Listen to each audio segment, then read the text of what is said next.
This 39 Dunedin News Bulletin proudly brought to you in association with Alex Campbell's Menswear.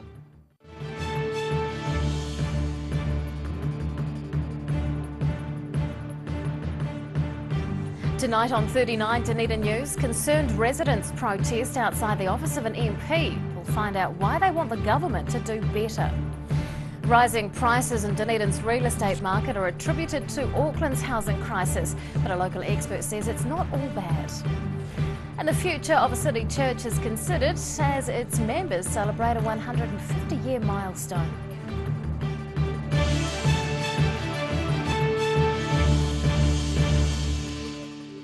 Good evening, Dunedin. I'm Rebecca Dupree. Locals are calling for legislative change with a protest outside the office of National MP Michael Woodhouse. They're worried the minister isn't listening to their concerns about the current 90-day trial bill, and they want the government to do better. Putting the call out. This protest, organised by Unions Otago, is made up of those vehemently opposed to the 90-day trial employment period, which they call the Fire at Will Bill. So what we're finding is that it hasn't opened doors. One of the rationales that was articulated by the minister as a reason for the 90-day bill was that it would provide employees with an opportunity to get a foot in the door. What we know is that hasn't happened, and the report that's recently been released shows no evidence of that actually being the case. The protesters' chants would have had to have been very loud for Workplace Relations and Safety Minister Michael Woodhouse to hear, as he's in Wellington on cabinet duties. Marta Poe says another issue unions are concerned with is that when the Holidays Act changed, many people experienced a hiccup in their pay, and they're still owed money. Ministry of Business and Innovation realised that there were a number of payroll providers who hadn't met their responsibilities under the changes in the Holidays Pay Act, and now as a result of that there are New Zealanders who are owed back pay because they have been incorrectly paid. So those are the two issues that we're here to protest today on behalf of workers in New Zealand. The protest carried on in a noisy but otherwise peaceful way for an hour or so, before Princess Street returned to normal. Daryl Baser, 39 Dunedin News. Dunedin police are still searching for a male offender wanted in relation to the armed robbery of a local TAB. A man reportedly wearing a mask entered the TAB on Hillside Road just after 8 o'clock on Saturday night. He confronted staff with what's believed to be a sawn-off shotgun. Police have yet to disclose what, if anything, was taken in the incident. The premises remained closed yesterday while a scene examination was undertaken.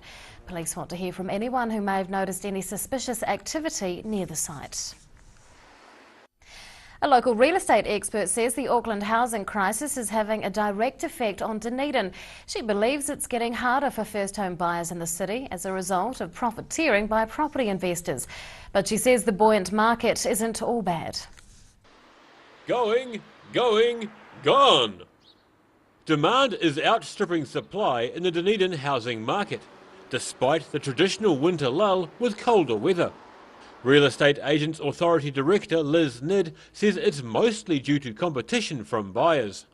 I think it's partly that they're going out as fast or faster than they're coming in is the biggest thing. So it's not that people aren't listing, it's just that there are a lot of buyers in the market. She says one property sold recently in Mornington after attracting 12 offers of purchase within 3 weeks. 259 properties sold last month in the city, and Nidd says there are currently more than 500 for sale on property.co.nz. She says there's been a shift away from traditional local buyers. Because we've got a lot of buyers from out of Dunedin, and we've also got a substantial number of investors. Because there are people who are divesting themselves of Auckland property while they can get very good numbers for it, and coming and buying several rental properties in Dunedin. Nidd says a 6 to 8% return is luring those with money to invest in the local market, making it difficult for first-time home buyers. It's jolly hard And, you know, I'm happy that I'm not in that market right now, because we're seeing some people who are quite despondent where they've had a go at several properties and missed out. She recommends people looking to buy a house should do their due diligence before making an offer, because if a vendor receives multiple offers, they may take a lower offer that has less complications.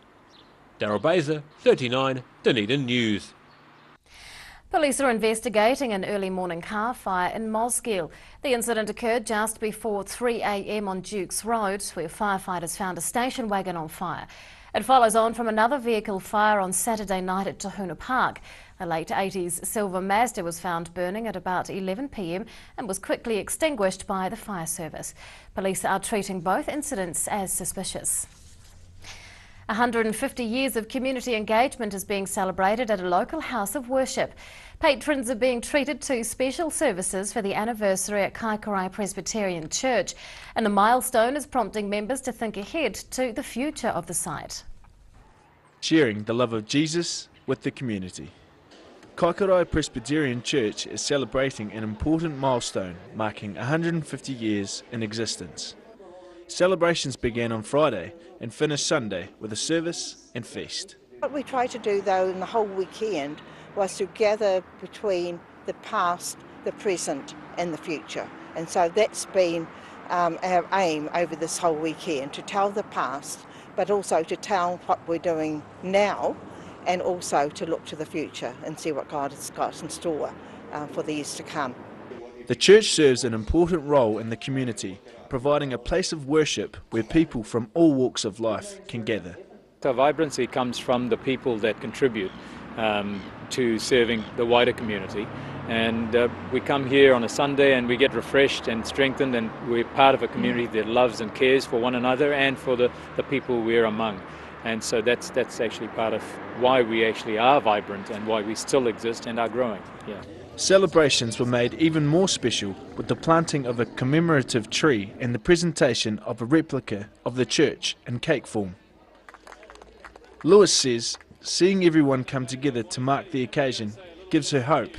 Great to know that the church has been here for such a long time, and such a great building and the great people, and it will continue in the future. And judging by the large number of attendees, the church's future looks bright. Johnny Appleby, 39, Dunedin News. Still to come on 39 Dunedin News, a local academic wades into the genetically modified food debate, and we'll find out how Canada Day and Independence Day were celebrated here.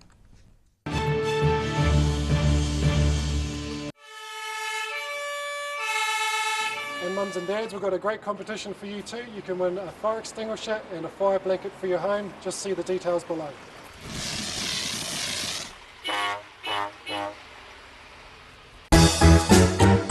Every reason, every season, we're proud to dress the region. Alex Campbell Menswear, it fits. Mobility Solution Centre Dunedin provides products to improve your independence, comfort and safety. Contact the team at 4777 195 or visit mobilitysolutioncentre.co.nz.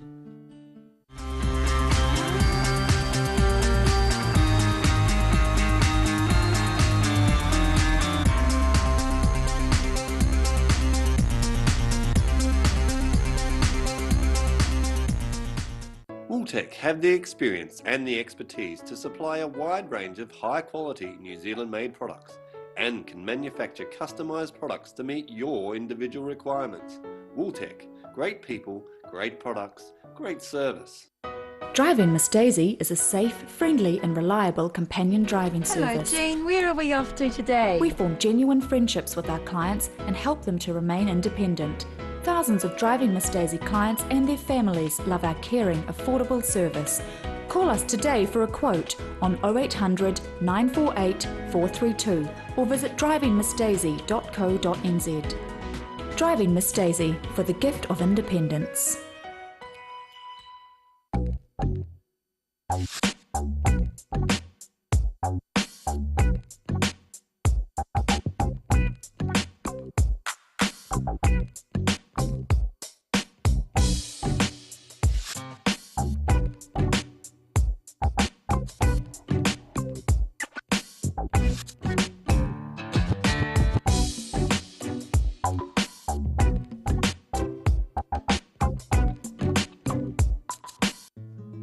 Thinking of services for older people? Think Enliven. Enliven is a service philosophy where people come first. Enliven is about choice, activity, relationships, respect and security. You can enliven your health, your friendships, your life, no matter what your age. For more information, go to pearsatago.org.nz or call 4777 115.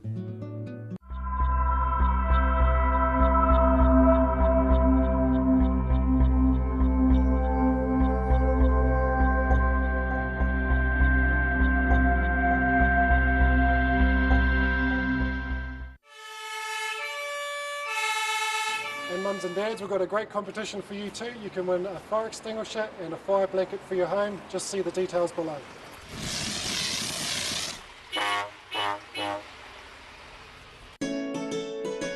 Come one, come all to the Lana Castle Winter Ball. Traditional dancing, dining and fun to be had. Dress up in your Victorian costume and experience the glamour of yesteryear and witness the address of the haggis. Friday 22nd of July, get in fast as tickets are limited. Call 4761616 or go online to www.lanarkcastle.co.nz.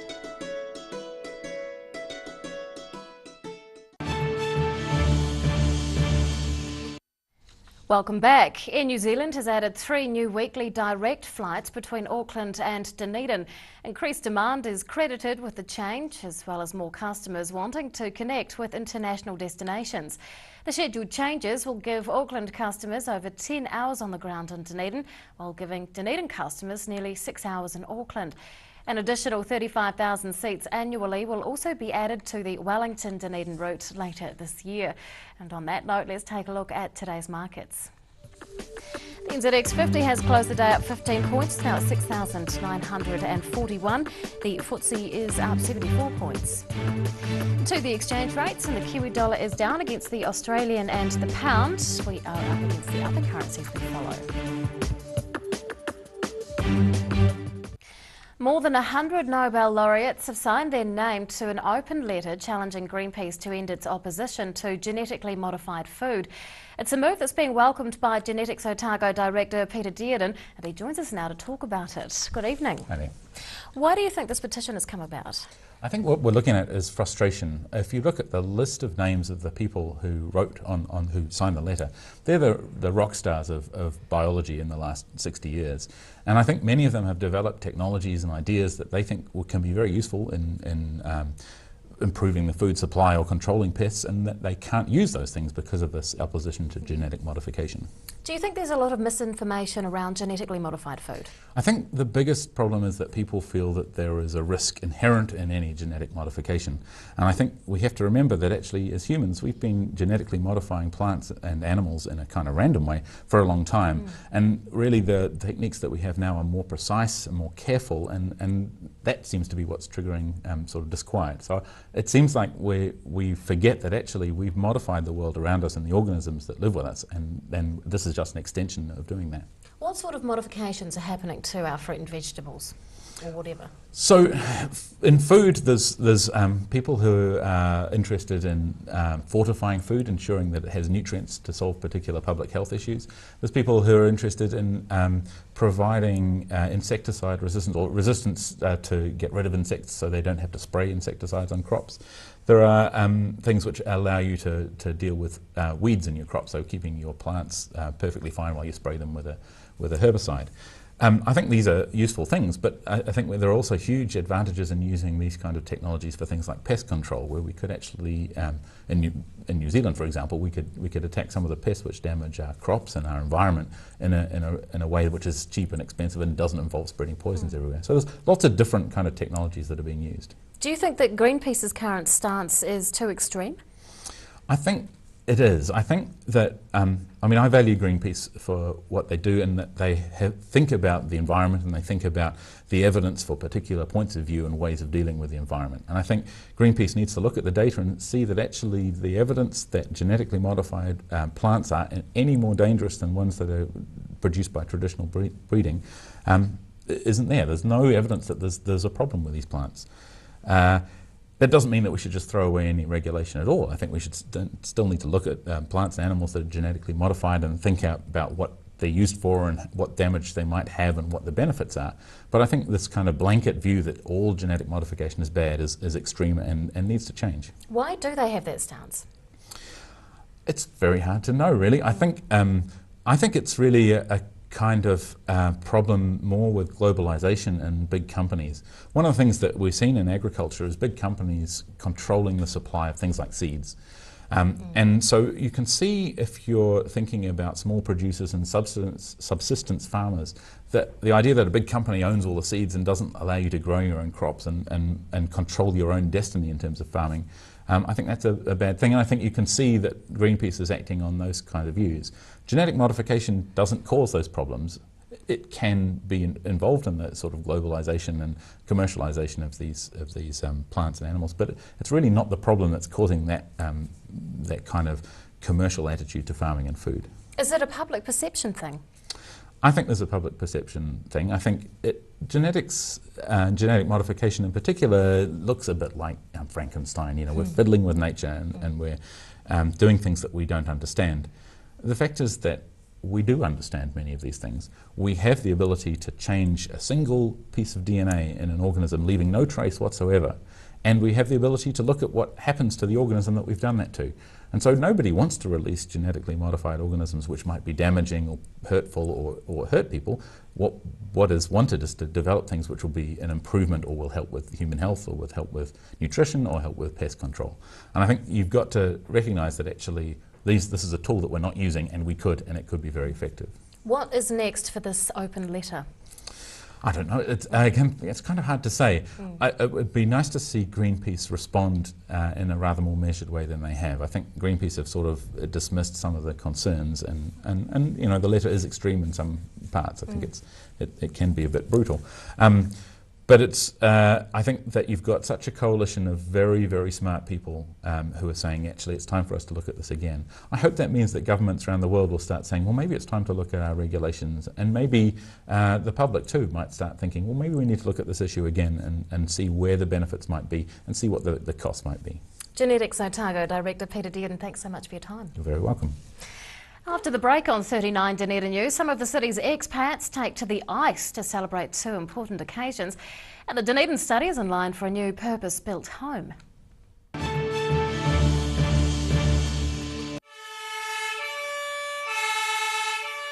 Hi kids, if you'd like to enter a competition and win a trip for you and two friends from Ho to school in a fire truck, see the competition details below.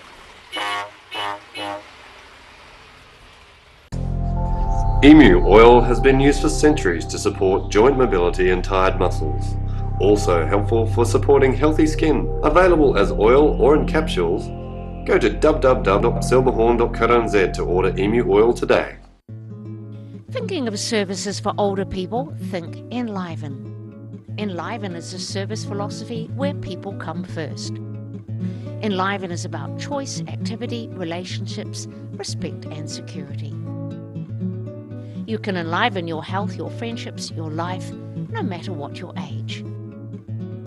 For more information, go to psotago.org.nz or call 4777 115.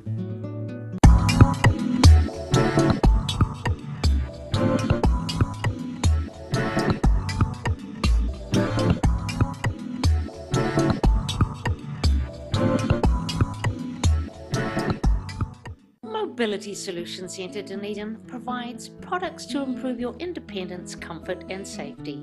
Contact the team at 4777 195 or visit mobilitysolutioncentre.co.nz.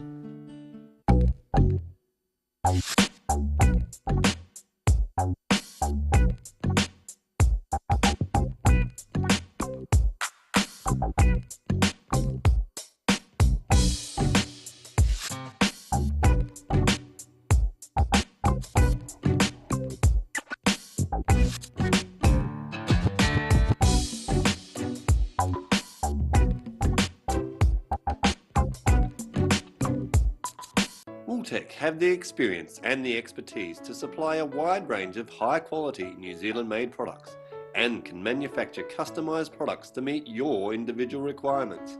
Wooltech, great people, great products, great service. We're a 25 Moray Place at Dog with Tails Cafe and Bar. So we take coffee very seriously. We do what's called contract roasting, so we're creating our own roasting profile and then doing our own blends. We're really focused on the craft of what we're doing. You know, we're going back, instead of going on mass-produced sort of cheap things, we're taking the time to really craft what we're making. Make it so anyone can come here and have a feed and be able to get something they're able to eat or that they want to eat as well. You're kind of getting a taste of cafes from all around the world when you come here.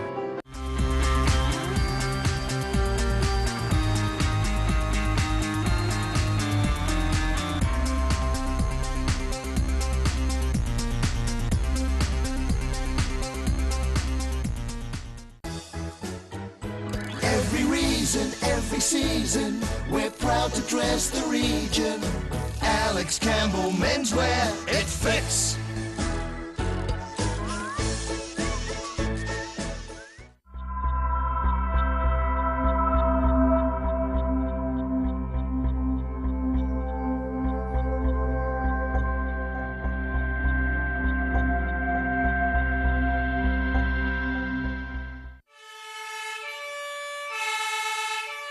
Hi kids, if you'd like to enter a competition and win a trip for you and 2 friends from home to school in a fire truck, see the competition details below.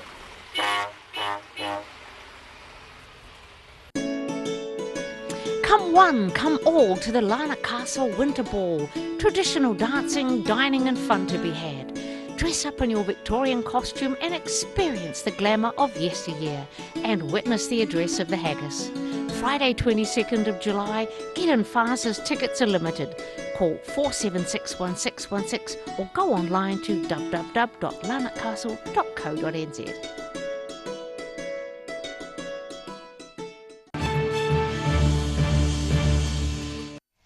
Welcome back. A friendly ice hockey game has helped mark 2 important occasions for the city's expat population. Players took to the ice to assert their sporting dominance to celebrate both Canada Day and US Independence Day. And it was a game that came right down to the wire. Big hits and fast skates. It was all on show on the weekend for the first Canada versus the world ice hockey game at the Dunedin Ice Stadium. The event was timed to coincide with a number of important dates. Canada Day is July 1st, and Independence Day is obviously July 4th, and I'm lucky enough to have my birthday smack bang in the middle, so it's 32 today, and what better way to celebrate than a good game of ice hockey. Organisers hope to make the game an annual event and raise money for the Dunedin Ice Hockey Opportunity Fund. The charity provides gear for those that can't afford to play. It's a bit of fun hockey middle of the year. Hoping to keep this going every year. Simpson says international players play a big part in the Dunedin ice hockey family, with many of them acting as role models for the local players. The Dunedin Ice Hockey League has 8 teams currently with about 105 or so players playing, and probably a good sort of 10-15% of those would be Canadians. Generally the higher skill level players. It was a late call-up for 11-year-old Morgan Blair due to another player's injury, but he jumped at the chance to get on the ice. Well, I play in the duel, so I'm kind of used to it, but I think it's a step up from my league, so yeah, I like it. The game turned out to be an absolute barn burner, with it going double overtime, Canada slotting the golden goal, winning 3-2. It was all smiles and handshakes after the match, with celebrations set to continue through the night. A few beverages upstairs, might polish off the rest of this maple syrup. Henry McMullen, 39, Dunedin News. The increasingly well-known Dunedin Study is getting a new purpose-built home on the University of Otago campus. The Union Street site for the $2.6 million project has been confirmed, with construction now underway. It'll be the second move for the study's staff after being shifted out of the dental school last year due to redevelopment work. Since then, it's been based out of the Logan Park Annex, which also houses Otago Cricket. The announcement of the new building caps off a successful few months for the study, with a raft of media exposure both nationally and internationally. And now recapping tonight's top stories on 39 Dunedin News. Protesters have gathered outside the office of local MP Michael Woodhouse in opposition to the current 90-day trial bill. The city is experiencing a housing shortage, with first home buyers the ones to miss out, but a local expert says it's not all bad. And a Kaikarai church has celebrated an important milestone, marking 150 years of service to a very appreciative community. Well, it's time now to find out what's going to be in tomorrow's Otago Daily Times, and Phil Somerville joins us. Good evening. Hi Rebecca, let's start with a photo. Fairfield school pupils doing a haka marking Māori Language Week outside the Mosgiel Library. It's one of those photos worth studying. Lots of fantastic, cute expressions on the kids. Another interesting photo I thought I'd mention is the policewoman 75th. They walked up Baldwin Street in their different uniforms, and some of those uniforms I don't remember. Some of them are quite amazing. June weather. Last week we were told about the warmest 6 months. Well, June at Musselburgh, no surprise, was the warmest on record yet. And figures in Oamaru were the warmest since their records in 1908. So the warm year continues. Thought I might mention too, Wes, you know, the soft drink people with their liquor licence out in South Dunedin. They thought it was through, but now that's being appealed and they're bewildered by that. So we'll see where that goes. That's all in tomorrow's ODT, plus more. Thank you, Phil. Time now for local weather. This 39 Dunedin News weather update proudly brought to you in association with Silverhorn's Emu Oil. Here is our city view. It's taken of ship reflections in the harbour. Around the city at 3 o'clock today, 14 degrees for the central city, 16 at the Gardens, and a not terribly winter 18 for the Tyree. To the situation, and a westerly flow is blowing over the country now, with weak cold fronts due to pass over the south. To the forecast for the main towns in the lower South Island for tomorrow, fine weather for these towns with highs of around 11 or 12 degrees. And it's also fine for Queenstown, Wanaka and Twizel, bit of cloud around for Oamaru with a high there of 11. In Dunedin tonight we're expecting some showers, but they are expected to be short-lived. Tonight's low 4 degrees. Tomorrow cloud breaking, sunny periods increasing, cold sou'westers dying out, frosts possible in sheltered places at night, going for a high of 11. And on Wednesday, sunny periods with westerly winds and a high of 12. And to the Otago Pallet Fires tidal and fishing information, low tide tomorrow morning is at 10 to 11, high tide follows at 4:30. And fishing conditions aren't looking too flash tomorrow, so we recommend giving it a miss. And that's all from the team here at 39 Dunedin News for Monday. We'll see you again tomorrow. Good night.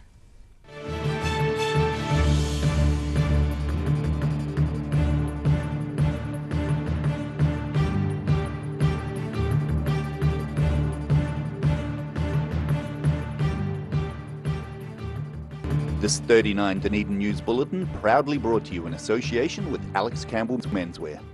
Supporting local content so you can see more of New Zealand on air.